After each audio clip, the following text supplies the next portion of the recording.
Live. Hi, I'm Noel. I'm down with the Sea Savers at Harbour.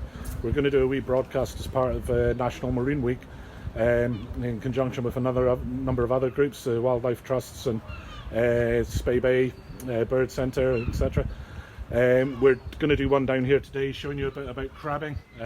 Something that's very easy to do, very cheap. It's a good bit of fun. You can do it on all the coasts and off harbours and that. Always get permission. We've got permission off Harbour. Thank you very much to the harbour master. Always take care with safety, life jackets when you're down on the side of the sea. And other than that, have some fun. So we're going to start with a couple of lads that are going to tell you about crab netting.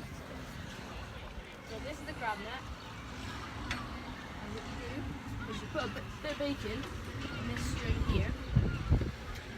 That holds it in. And you chuck it over the side of the pontoon. And it will float down to the bottom, and it'll land on the bottom like that, so it's flat. And then the crabs can crawl in and bite onto the bacon, or pull onto the bacon, and because they're stubborn, they'll stay holding onto the bacon when you pull it out. When you pull it up, it does like that, so the crabs can't climb out the side as well, which is great. So Cool. we've got some bacon here. Why do we use bacon? Bacon because they like it and they like eating bacon. Don't we all? Because they're greedy. You can use fish and you can use any bait really, but bacon's quite strong, so it stays fish, and that tends to break up in this. This is Josh and Callum, by the way. So they're brothers, so they've been locked down together, so we are observing distancing and things. So put the bacon in. Okay. Step over the side now and see if any crabs want to let it straight out. So the water is quite brown today. That's because there's been quite a lot of rain, so we get the peat on the surface. Because fresh water sits on top of the salt water. Yeah. So you're just letting that go down while it's running until it hits the bottom, yeah? Now it's on the bottom. Now tie it up on here. It's on the bottom there now, yeah? Cool. Okay, so we're going to sit and let that sit for a couple of minutes, do you think? Yeah. Okay, so Get some crabs in it. hopefully. Okay, well while that's happening, we've got Kaylin and Maya, two more sea savers, sisters here, and they're going to show us a different means of catching them. So on you go. This is a creel. So if you joined in our prawn-ageddon, or if you've ever bought prawns off a lot of these local fishermen, like Jerry, this is what they use. So a creel is very simple, and it's quite a sustainable way of fishing. So I will show you how it works. So with different animals, what you're usually catching with these are prawns, crabs and lobsters. So you get different types for the various different species that you're wanting to catch. So how it works is a fisherman, when loading a creel, will open it. This is obviously quite an old creel, and it's just one that we've used for examples. So a lot of these that will be in the water will probably be in a lot better condition than this. So it opens really easily with this, and then inside you'll put some bait. What we have today is some lovely smelly fish, caught quite recently actually. They will normally put this inside. I will show you in a minute how that lasts. Now, if my hand was a crab, it would be walk around, smell the fish, and walk through here, and as you can see, it just walks in. And then it will probably land here. It can eat the fish, and there's no way of stopping it really. And then hopefully you get multiple crabs. Obviously when this is down on the seafloor it will be latched, and then it gets thrown overboard of the boat. What's the name for that one? It's the Shooting away. Shooting, that's the one. Yep. So they get put down in sometimes fleets of up to 100, but often it's a lot smaller. Around here they probably don't put them in huge fleets like that. These are small rings, but they get smaller if you're catching prawns, the seagulls are very happy about this one. If you get prawns, you get smaller hoops. Sometimes you get rubber hoops, but obviously the danger with that is that otters could come in, or it's soft eyes they call them when you knock the hooks out, which allows bigger things in, but it can allow animals, otters and cormorants and things. So. When shooting these away, you get a buoy on each end. You can see again here, ours is quite old, but usually this buoy will sit at the top. Obviously, one small problem with using this method of fishing is the ropes are in the water and a risk for entanglement. We have people working, thankfully, on different ways of using these, like Kim Sawicki from Sustainable Seas, and we did have a few fishermen here recently try out some of these methods to give feedback to the companies. These buoys are quite small, they're probably not likely to go. This is just because it's a single ender. Yes. If it was a big fleet, it's a big one, like out in the places like the English Channel, they use huge ones because they've got huge tides and things. Yeah. So obviously, because this is just a single one for examples, so it's not very grand. When you have different types of creels, you get different shapes, different net colour. None of that really matters. Yeah. But Yeah, it can depend on something. Depend on what species, but as a creel, it usually. It's funny, like I watched a documentary on BBC Alba, and there was some old fellas out in Lewis. Then they still reckon the wooden ones are better, the traditional ones, because they reckon the metal makes a noise when the currents go through it. Don't know if it's true or not, but they still use old traditional ones that they build. A lot of the new ones now, they come in from China almost pre-made, and people just hand bind them and things to protect them. Yeah, so this one's obviously had a bit of stuff done to it by various different users. You can see when they get damaged, they're not too tricky to fix. Obviously it's quite skilled work that goes into fixing these. You can see they use other bits of twine. So we will load this and show you how. So the bait just now is mackerel. It's just some fresh mackerel. Quite often it's generally for prawns it's salted herring, and they salt it so it lasts longer because fresh fish just gets eaten really quick. So if they salt it, sometimes they don't have to bait for 2-3 days at a time. Saves a bit of work, because if you have to do this in every creel every day, it's obviously a lot more work. Do you want to hang it in the bit if it can? See the orange bit? Yeah. If that goes up, it's quite tricky to do. The reason you do this is because then they have to come in to get it. If you just leave it sitting on the bottom, they can get through. I'll tell you what, don't worry for this one because it's just an example one. Yeah. Let's get it in. Sometimes there are bags in there as well. Another danger with this is if you're not pulling up your creels regularly enough, the animals sometimes start to eat each other because they're hungry. Obviously that's a worst case scenario because usually one of the ways to get around that is to use what's called parlour pots. This is just a single pot. A parlour pot would have a second section on it too, with another tunnel going through. So the animals come in, lobsters, and you can leave them out for a few days, then they can go into the secondary section, and it also makes it harder for them to try and get out. Yes.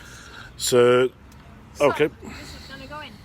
And another great thing about using a creel is that you can, fortunately, you can also sort what you catch. So if you've got any starfish or small fish like spat, or even just smaller crabs or smaller versions of whatever you're trying to catch, you can open them and put them back out and they shouldn't be harmed. Yep. So. Shoot away. Watch your feet.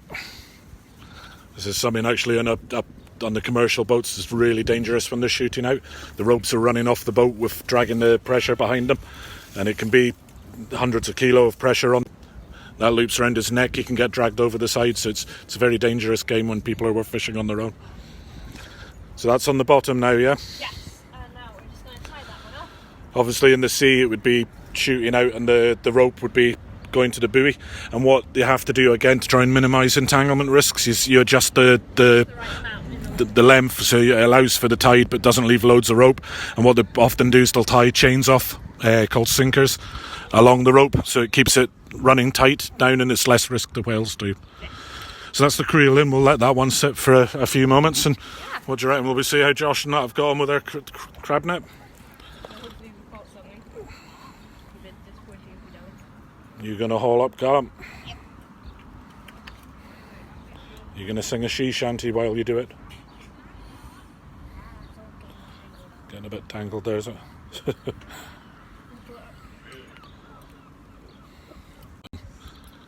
Don't know if our connection's alright. Here we are on just 4G, hopefully it's alright. Ah, here we go. Is it back on? Yeah. Here we go. Lots of crabs. So there you go. That's what, 3? 4, I think. Yeah. 4? 4 just in a few minutes. So do you know what type these are, Josh? I can't quite remember. No, these are shore crabs. So if you hold one up for us, if you hold these, make sure you know what you're doing, because they do have quite a nasty pinch. As Josh is showing, if you get them sort of from behind there, they shouldn't be able to get you. Hopefully, he's having a go. Ow! Watch your fingers. So shore crabs, they do get used for stocking things, and I did see some recipes out in Canada actually, because they've become a bit of a pest out there. But over here we tend not to use them for anything other than bait. Put him in here. Put him in there, so we're going to put them in some water before he eats one. Josh. This one, if I can flip him upside down, if he'll let me. Up. The shore crabs, you can see that one's very green, this one's very orange. It's just the age. And can you see underneath? Do you want me to do it? It's okay, I'll just flip one up. Okay. So if there's a few in there. So if I flip one of these upside down, if I can. Oh, it's escaping. Oh, there's 2. That's it. They are quite frisky. It's slippery. That's not letting me flip it. Okay, I've got a wee one here. We'll try and show you the difference here. If you look underneath, you see the carapace there, the triangle. If that triangle's narrow, it's a male. And if it's a fatter one, what have you got there? I think that's... I've got a male here. Is it? Yeah, these are both male. They're narrower. We'll see if we can find a female. This one trying to escape here. Oh, male as well, I think, yep.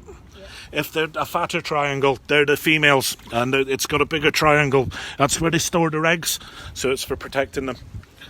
So you can see that's them in the water there. Like I said, this water is quite brown because of the peat from the fresh water, which for some species the fresh water would kill them. Just watch that, we've got a buoy just here, guys. Sorry, creel. Hi. But for these ones, shore crabs actually live in brackish water in estuaries and things, so they can cope with a bit of a mixture of salt and fresh. And we're not going to keep them. We'll just try and we've got a boat landing where our creel is. Do you want to haul it up already, or we'll give it a little bit more? Okay, we're just going to move it. This actually is reflective of problems you do get out at sea where there's rope. If there's too much rope, it's an entanglement issue for whales and also for propellers on other boats. So that's why it's good practice to watch you don't leave too much ropes in the sea. If you want to learn more about crabs and different marine species, we've done a few other videos. Yep, actually, You can watch about. we've got links through the Facebook on things we were talking during lockdown. And we've got them up on YouTube. We'll maybe put some links up to refresh you on them. We even had some horseshoe crabs just recently. Something else about crabbing is the nets are really good. You can get various other crabbing things online as well if you want to go check that out. You can just put in crabbing fishery into Google or whatever your search bar is, and it should come up as well. There's quite a few other groups that are promoting it, and it's a really great activity. You can do it with little kids. You've got to be careful. We wear a life jacket, and in this case gloves. Gloves aren't just to protect us from each other, but they're also because the lines touch jellyfish tentacles, and I've seen this a few times, people pulling up creels and crabbing lines and even just ropes out to sea for various other things. And there are jellyfish tentacles, and it can really hurt to sting your hands. So that's one you've got to be careful for as well when fishing. One of the things that happens quite often on the boats, when the commercial boats have got haulers that haul the ropes through at high speed to pull the creels up, and if it goes through jellyfish, it sprays it everywhere and it can get in your eyes and all sorts, and that lion's mane is horrible. So yeah, gloves are a good move if there's jellyfish about. There's actually none about that you can see right now. I think the fresh water has maybe Yes. made them go I deeper. did see one earlier though, so it's worth. You do sometimes get other interesting things in your nets. Occasionally we've had starfish from fishing, and occasionally we've caught a fish by accident. Usually we put the fish straight back just because it's not great for them to be kept. The crabs obviously don't get damaged at all. You got to be very careful, and also once you've caught them, it's not suggested that you just hold them or handle them a lot. You should either put them in a bucket or put them back. Obviously these crabs aren't going to be in there for more than maximum probably 20 minutes. We do like to refresh the water as well sometimes. Yeah, if you are keeping them for any period of time, they do need fresh water for keeping the temperature down and for oxygenating it. Another one, when teaching some younger children to do this, you cannot bring crabs home to keep in a bucket. No matter what the 3-year-olds tell you, they will die, and it's, yeah, that's Not just fun about for it. anyone. And they're not good hidden away in a bedroom and smelling. Obviously, these are not big enough to eat, so we're probably just going to put them back. Yeah, the shore crabs Also, will tend not to. this species, I mean, I think they can. I think they use them for stock in France or something. Yeah. So the crabs that you will be catching out at sea in these, or the commercial people that are catching these out at sea, these will be edible crabs. There's a link to that also on the Just watch your page back, guys. recently. They grow to be much bigger. We have a lot of restaurants sell these. For example, the Seafood Shack here in Liverpool have highly recommended crab. And a number of other seafood Yes. establishments. Well, We're not getting sponsored yet. Right, well, we'll see if this one's got anything yet.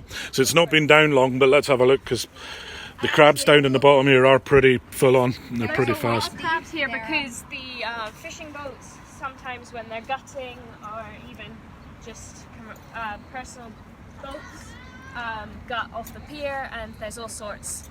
You can gut off the side of the boat too, but that can be a bit more problematic. We learned. Let's see. Oh wow! Oh. No, we've got crabs falling off the outside.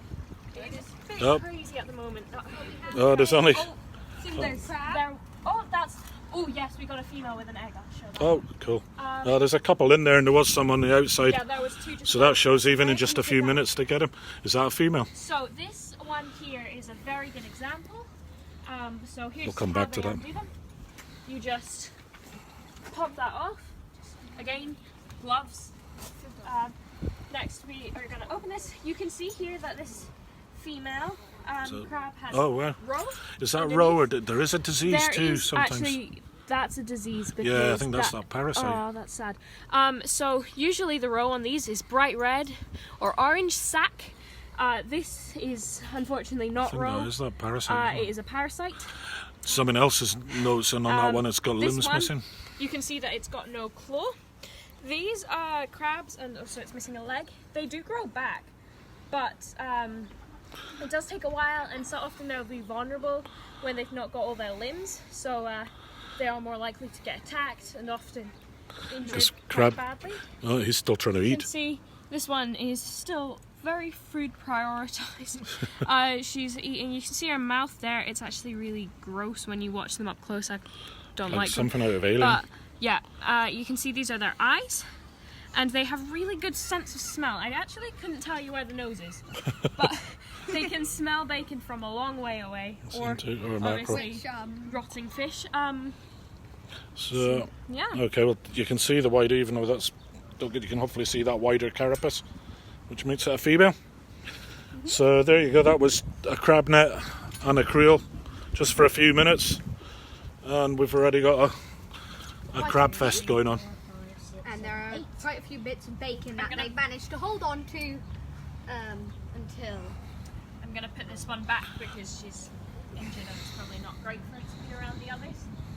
Also, she's cheating now on them. So. Oh, are you bringing your net in again too, Josh? Oh, and another one. So there you go, just a couple of minutes again, and there's another one. Yeah.